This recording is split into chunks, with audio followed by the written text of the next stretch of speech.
स्वागत है आप लोगों का इस वीडियो में। क्वेश्चन नंबर 17 देखते हैं क्या कह रहा है। A block of 2 kg is suspended from the ceiling through a massless spring of spring constant के इक्वल टू 100 न्यूटन पर मीटर।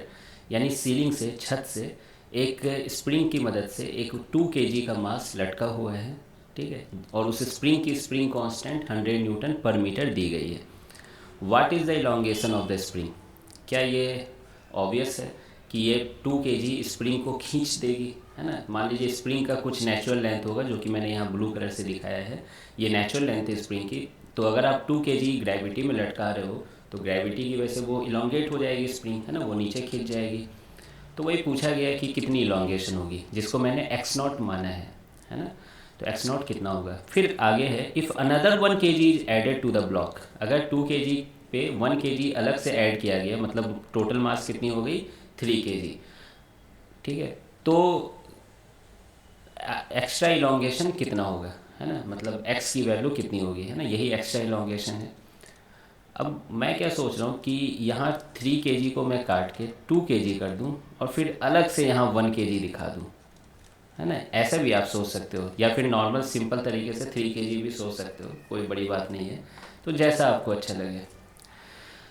तो क्या करना है ना, स्प्रिंग ये ब्लॉक तो रेस्ट पर ही है, तो नेट फोर्स 0 ही करना है। आप तुरंत फ्री बॉडी डायग्राम बनाइए। 2 kg पे देखिए ऊपर फोर्स क्या लग रही है, स्प्रिंग फोर्स लग रही है। स्प्रिंग फोर्स कितनी होती है, K इंटू एक्स, है ना। स्प्रिंग नीचे खिंचाएंगे तो फोर्स ऊपर लगेगी ऑब्वियसली, और x क्या होता है, नेचुरल लेंथ से होता है ना, कितना इलोंगेट या कंप्रेस किया गया है। तो यहाँ पर कितना होगा, K इंटू एक्स नॉट होगा, और नीचे कितनी होगी, mg होगी। mg को क्या ले लें, g को 10 ही ले लेते हैं, है ना, 20 न्यूटन हो गया, ठीक है। K भी देखिए 100 में दिया है, अच्छा डाटा है। तो नेट फोर्स यहाँ पे 0 होगा, आपको दिख रहा है नेट फोर्स 0। तो के एक्स नॉट इक्वल टू क्या हो जाएगा, 20 हो जाएगा। के एक्स नॉट इक्वल टू 20। तो एक्स नॉट की वैल्यू कितनी हो जाएगी, 20/k, और k की वैल्यू कितनी है, 100। सब डाटा ऐसा यूनिट में है, तो ये ऑब्वियसली 0.2 मीटर आएगा। तो एक्स नॉट की वैल्यू आ गई 0.2 मीटर। नेक्स्ट वो जो बगल में 3 kg का है ना डायग्राम है, उस पर भी देख लीजिए। तो 3 kg पे क्या क्या फोर्स लग रहा है ना, 2 kg और 1 kg को मैं एक सिस्टम मान लिया, 3 kg, ठीक है। इसमें एक बहुत इंपॉर्टेंट चीज़ है जो मैं अभी डिस्कस करूँगा, है ना। पहले देख लेता हूँ, है ना, ये आंसर कैसे आया है वो देख लेते हैं। तो ये 2 kg और 1 kg है ना, मास कनेक्टेड ही आपस में, समझिए। तो 3 kg हो गया। तो ऊपर फोर्स कितनी लगेगी, ये x एक्स्ट्रा खिंचा गया है, ये x भी तो निकालना था हमें। तो स्प्रिंग फोर्स कितनी होती है, k इंटू जितना खींचे हो आप नेचुरल लेंथ से, तो वो तो x नॉट प्लस एक्स ही है ना, वो तो x नॉट प्लस एक्स है। और नीचे कितनी लग रही है, mg लग रही है, इसके अलावा तो कोई और फोर्स है नहीं।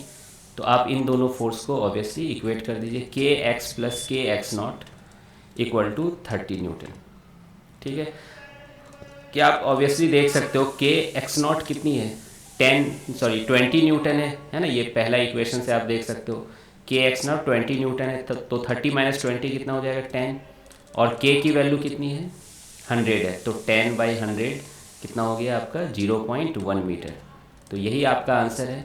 आप एससीबी में आंसर की में आप देख सकते हो, ये आंसर आपका आ चुका है, ठीक है। अब मैं क्या यहाँ डिस्कशन करना चाह रहा हूँ, ठीक है, ये एक एक्स्ट्रा डिस्कशन है, आप, है ना, बहुत ज़्यादा इंपॉर्टेंट नहीं है, लेकिन थोड़ा अच्छा समझ आएगा यहाँ पर। क्या है कि मान लीजिए 2 kg यहाँ पे रखा हुआ है ना, ये ऐसा कुछ सिचुएशन आप एसएचएम में पढ़ोगे आगे वाले चैप्टर्स में, है ना, उसको पूरी तरह से यहाँ नेगलेक्ट किया गया है। तो देखिए, अगर 2 kg का ब्लॉक रखा हुआ है, आप खुद सोचना, इस पर आप 1 kg का ब्लॉक रख दिए ऊपर जाकर, ठीक है, ऊपर रख देंगे, तो ये नीचे नीचे आएगा, ऑब्वियसली आएगा। तो ये जो क्वेश्चन हम लोगों ने जो सॉल्व किया, यहाँ पर नेट फोर्स 0 किया, तो यहाँ कुछ ऐसी सोच है कि हाथ मेरा नीचे रखा हुआ था और मैं सपोर्ट करके धीरे धीरे ला रहा हूँ, है ना, मतलब कि हर वक्त नेट फोर्स 0 है ऐसा फील दे रहा है। तो उससे क्या होगा, वो यहाँ आकर जहाँ नेट फोर्स 0 है ना, वहाँ आकर रुक जाएगा। तो ऐसा यहाँ पर सोच, है ना, काम किया गया है, जो कि हमारा ये आंसर भी आया है ना, what would be the further elongation. लेकिन अब आप खुद सोचिए कि 2 kg के ऊपर 1 kg आप जैसे ही रखोगे, ठीक है, तो यहाँ पर 2 kg का ये मीन पोजीशन, MP का मतलब होता है मीन पोजीशन, मीन पोजीशन मतलब नेट फोर्स 0 है, इक्विलिब्रियम पोजीशन है ये। जैसे ही आप 1 kg यहाँ पे रखोगे तो ये झटके से नीचे आना चाहेगा। क्यों? स्प्रिंग फोर्स उतनी ही हो गई और mg अचानक बढ़ गई। तो जैसे ही ये नीचे आएगा तो नीचे के डायरेक्शन में क्या आ जाएगा? नेट फोर्स नीचे के डायरेक्शन में आ जाएगा। क्यों? ऊपर तो के एक्स नॉट लग रही है स्प्रिंग की फोर्स, वो तो उतनी ही लग रही है, लेकिन नीचे अचानक है ना 30 न्यूटन हो चुका है और ऊपर तो अभी भी कितना है 20 न्यूटन ही था। तो नीचे के डायरेक्शन में नेट फोर्स हो गया। तो वो है ना, माना कि वो नेट फोर्स धीरे धीरे घटेगा लेकिन एक्सीलरेशन तो नीचे ही है। तो एक्सीलरेशन की वजह से जब ये 3 kg वाला सिस्टम यहाँ पर आएगा तो अपने मैक्सिमम स्पीड पर आएगा। क्यों? इस इलाके से इस इलाके में नेट फोर्स नीचे ही है। ठीक है, भले वो समय के साथ कम हो रहा है लेकिन है तो नेट फोर्स नीचे ही।